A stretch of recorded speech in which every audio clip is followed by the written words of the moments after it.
In a heated exchange that shocked America, White House Press Secretary Karoline Leavitt confronted MSNBC's Rachel Maddow with evidence that would change everything. What began as a policy debate erupted into chaos when Leavitt pulled out her phone and pressed play, leaving Maddow speechless as her own voice filled the studio. The lights of Studio 3B at 30 Rockefeller Plaza blazed as the national discourse prepared to air its most controversial episode yet.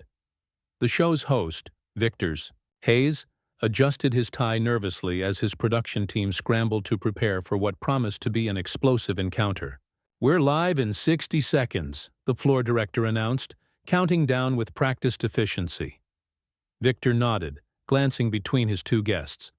To his right sat Rachel Maddow, MSNBC's progressive powerhouse, her familiar glasses perched on her nose as she reviewed her notes. Across from her, Karoline Leavitt, the youngest White House press secretary in American history, sat with perfect posture, her expression composed but determined. "Ladies, remember our ground rules," Victor said quietly. "This is about policy discussion, not personal attacks." Both women nodded, though neither looked particularly convinced. "And we're live in 3, 2... The studio lights brightened as the show's theme music faded. "Good evening, America. I'm Victor Hayes, and this is The National Discourse, where we bring you the conversations that matter most to our nation. Tonight, we have two influential voices who represent the divided landscape of American politics." Victor turned to his left. Rachel Maddow, host of MSNBC's The Rachel Maddow Show, and author of several best-selling books on American politics. Maddow smiled, nodding to the camera. "Thank you for having me, Victor." And joining us from the other side of the aisle is Karoline Leavitt, White House press secretary and former communications director for the Trump campaign. Leavitt acknowledged the introduction with a poised smile. "I appreciate the invitation." Victor leaned forward. "Tonight, we'll be discussing several contentious issues, including economic policy, corporate governance, and the media's role in American discourse. Let's begin with a topic that's been dominating headlines: Elon Musk's impact on American business and innovation." Rachel Maddow was quick to respond. "I think there's been an unfortunate tendency to glorify business figures who make splashy statements at the expense of actual results. Tesla's stock has been wildly volatile, and if we look at the metrics that really matter, production efficiency, quality control issues, and market competition, the picture isn't nearly as rosy as many would have us believe." Leavitt raised an eyebrow, waiting for her turn. "The data actually tells a different story," she replied when Victor nodded her way. "Tesla continues to dominate the electric vehicle market with a 53% share in the U.S. They've revolutionized battery technology and reduced production costs while other manufacturers struggle to catch up. What we're seeing isn't failure, but the natural evolution of a disruptive company." Maddow shook her head. "That's a convenient narrative, but it doesn't account for the billions in government subsidies that have artificially propped up Tesla's business model. When taxpayers are footing the bill, success needs to be measured differently." "Interesting you should mention government support," Leavitt countered, her voice remaining steady. "The previous administration provided substantial subsidies to numerous industries, including renewable energy companies that subsequently failed. The difference is that Tesla has delivered on its promises and created thousands of American jobs." The tension in the studio was palpable as Victor redirected.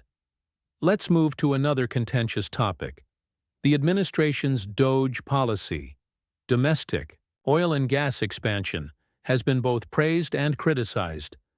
Ms. Maddow, your thoughts?" "This policy is nothing but a regression to outdated energy approaches," Maddow responded emphatically. "We're watching the administration dismantle environmental protections while ignoring the very real impacts of climate change. The science on this is clear, and pretending otherwise is dangerously irresponsible." Leavitt leaned forward slightly. What's irresponsible is misleading the American people about energy security. The DOGE policy has reduced energy costs for working families while maintaining stringent environmental standards. We can pursue energy independence without abandoning our commitment to innovation in renewable technologies. That's simply not accurate, Maddow interjected. The data shows— Which data exactly? Leavitt asked, her tone sharpening. Because the Department of Energy's own figures contradict what you're suggesting. Victor sensed the conversation heating up. Let's focus on the facts rather than— I am focusing on facts, Maddow insisted. The administration has systematically removed public access to critical environmental data. When information becomes politically inconvenient, it mysteriously disappears from government websites. Leavitt's expression hardened. That's a serious accusation, Ms. Maddow, and entirely unfounded. In fact, this administration has increased data transparency across all departments. What's happening is that certain media outlets are selectively reporting information to fit predetermined narratives. Are you suggesting I manipulate information? Maddow asked, her voice rising slightly. Leavitt met her gaze steadily. I'm suggesting that there's a pattern of selective reporting that does a disservice to the American public.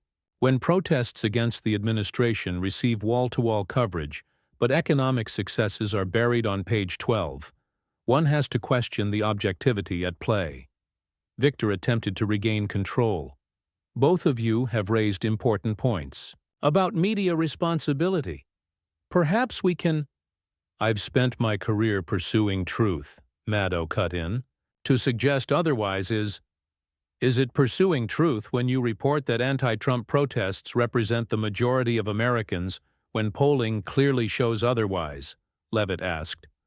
Or when your network spent 3 years promoting theories that were ultimately discredited? The studio grew silent. Victor looked between his guests, aware that the conversation had moved far beyond policy discussion. I think we should take a brief pause, he suggested. But Leavitt wasn't finished. The American people deserve honesty, not spin doctored to advance political agendas. They deserve media that reports facts, not narratives. And they deserve a White House that doesn't attack journalists for doing their jobs, Maddow fired back. Leavitt reached for her phone. Since we're discussing honesty in journalism, there's something the viewers should hear. Victor looked alarmed. Ms. Leavitt, we didn't discuss using any props or recordings during— This isn't planned. Victor, she replied calmly, but given where this conversation has gone, I think it's relevant. Maddow's expression shifted from irritation to concern as Leavitt held up her phone. What exactly are you doing? Maddow asked, her voice unnaturally tense. Providing context, Leavitt answered, her finger hovering over the screen, and then she pressed play. A woman's voice filled the studio, immediately recognizable as Maddow's own. Of course, we need to frame the numbers differently, the recording played. The actual figures don't support our narrative on Tesla's decline.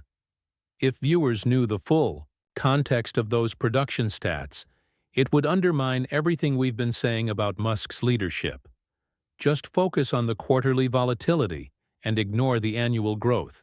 Maddow's face drained of color. That's completely out of context. Leavitt paused the recording. Would you like me to play more? Perhaps the part where you discuss your network's coverage strategy for the economic reports?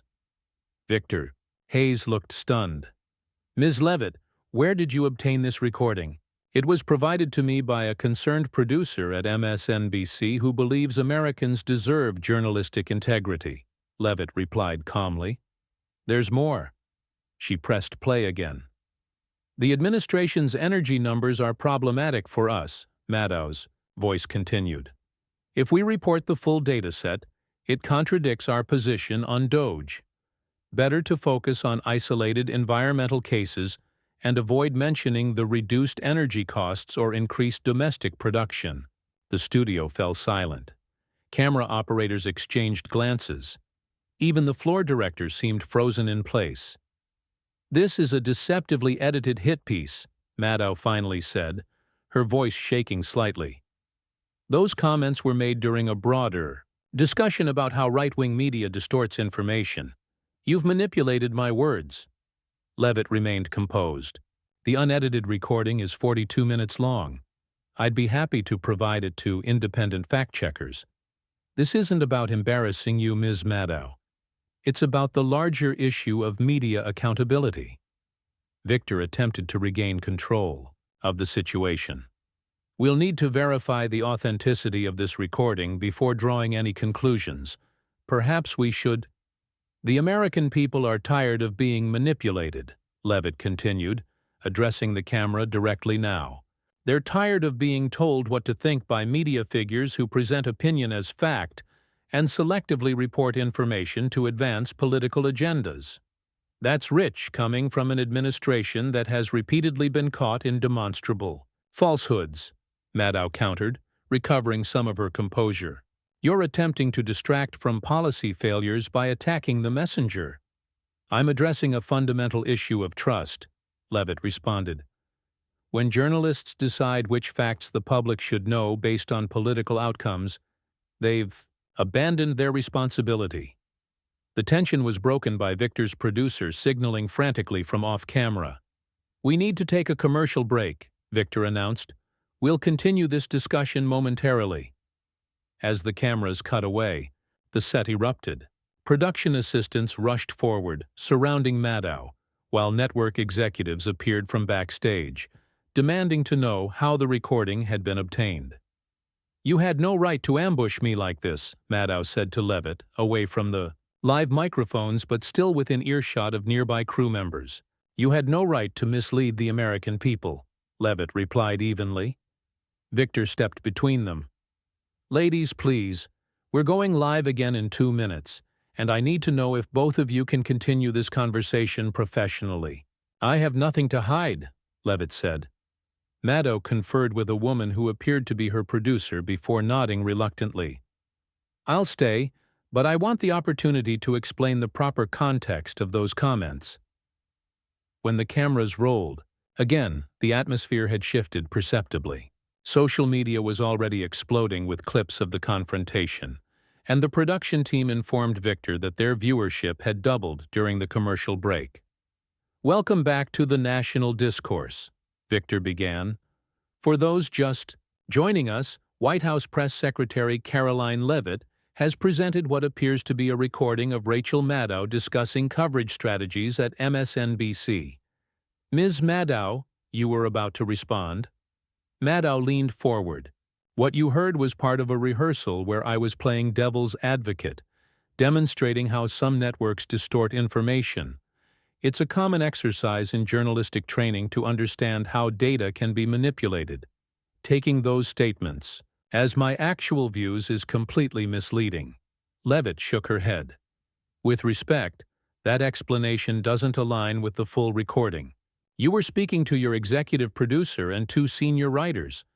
There was no indication this was any kind of exercise. You don't have the expertise to understand the context of editorial discussions, Maddow replied, an edge creeping into her voice. The American people understand context perfectly well, Leavitt countered. They understand when they're being misled. The debate was interrupted when Victor received information through his earpiece. I've just been informed that MSNBC has issued a statement claiming the recording has been altered and that they're consulting legal counsel regarding its use.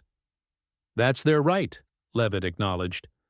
But I've already arranged for the full recording to be provided to 3 independent audio forensic specialists.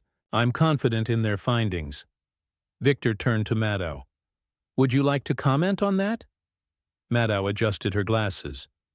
If there is a legitimate recording, it's been obtained illegally and presented deliberately to damage my reputation.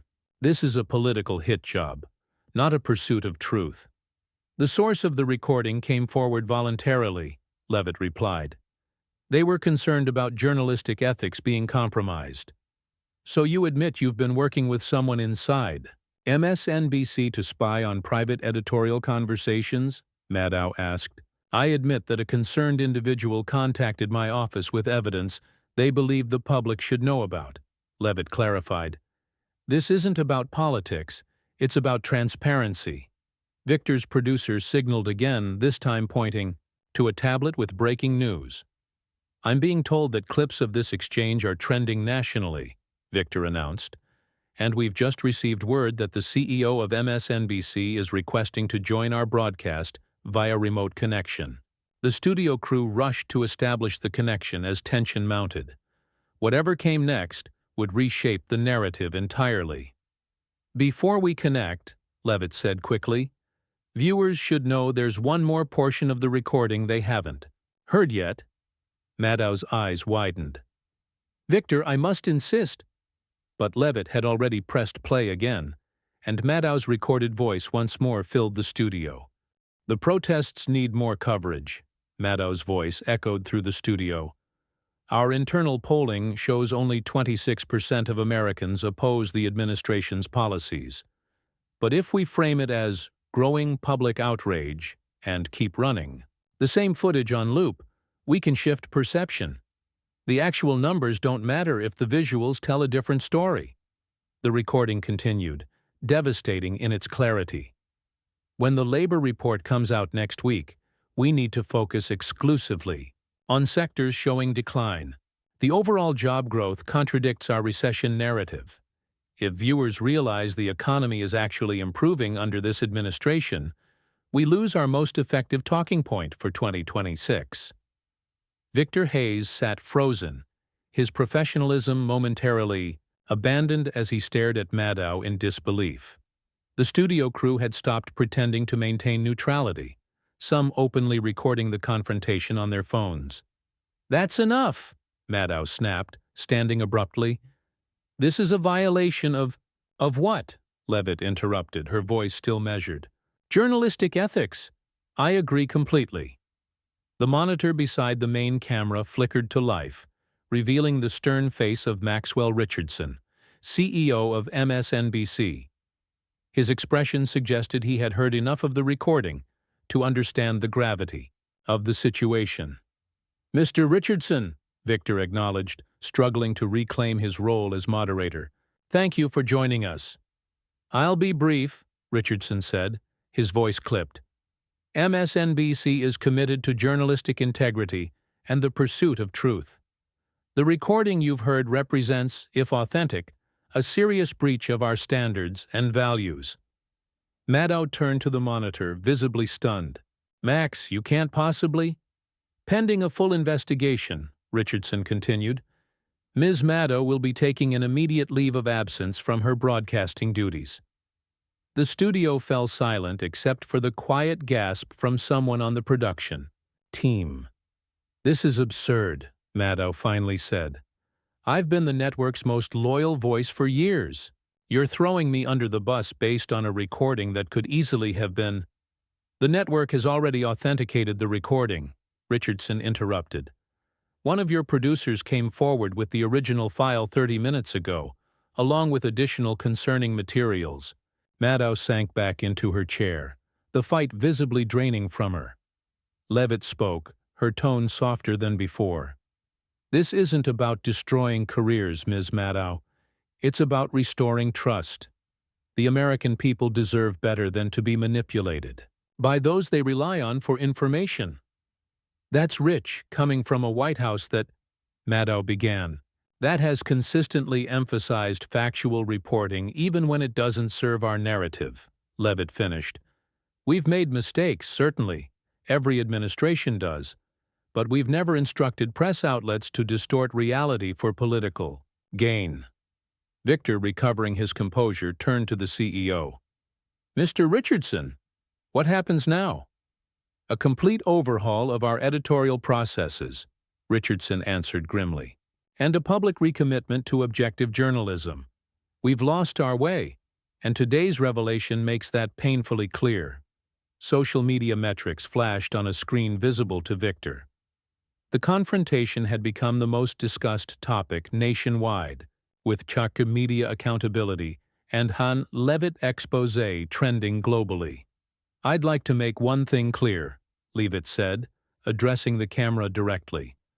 This isn't a partisan issue. Americans across the political spectrum deserve honest information.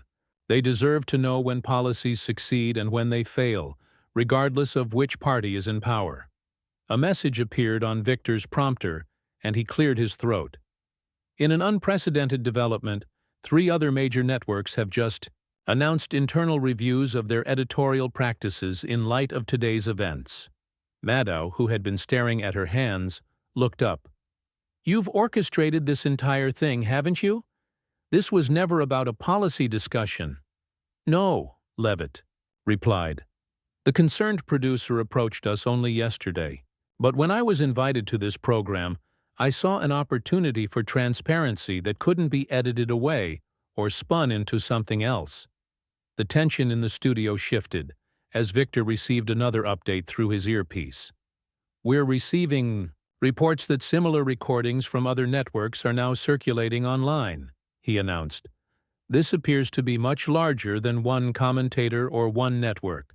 "It's about time," came a voice from off-camera, one of the production assistants who had momentarily forgotten her role. Maddow stood again, gathering her notes. "I see no point in continuing this charade." "You've made your point, Ms. Leavitt." "I hope America has heard the point," Leavitt responded. "This isn't about you or me. It's about truth." As Maddow exited the set, Richardson spoke from the monitor. "Ms. Leavitt, while I cannot condone how this information came to light, I must acknowledge that our network has failed in its fundamental duty. For that, on behalf of MSNBC, I apologize to the American people." The broadcast continued for another 20 minutes, with Victor and Leavitt discussing the broader implications for media integrity. By the time the show concluded, media revolution had become the top trending topic worldwide, with viewers demanding similar accountability from all news organizations. Outside the studio, a crowd had gathered. Not protesters, but ordinary citizens, holding signs with messages about truth and transparency. As Leavitt emerged, they cheered, not in partisan celebration, but in recognition that something fundamental had shifted in American discourse. 3 days later, Rachel Maddow released a statement announcing her resignation from broadcasting, acknowledging that her approach had prioritized narrative over accuracy, and expressing hope that her mistake would lead to meaningful reform in media practices. Within a week, journalism schools across the country had incorporated the confrontation into their ethics curricula, dubbing it the Leavitt moment, when entertainment masquerading as news was finally called to account. The White House received thousands of messages from Americans of all political persuasions, thanking Leavitt not for scoring a political victory, but for defending the principle that facts matter regardless of which party they favor. In her first press briefing following the confrontation, Leavitt addressed the ongoing media reformation. "This administration welcomes scrutiny," she stated. "We welcome tough questions and fact-checking. What we've always opposed is the deliberate manipulation of information to mislead the public." A reporter raised his hand. "Some are calling you a hero. How do you respond to that?" Leavitt shook her head. "I'm not the hero in this story. The heroes are the media professionals who had the courage to stand up for truth even when it was difficult.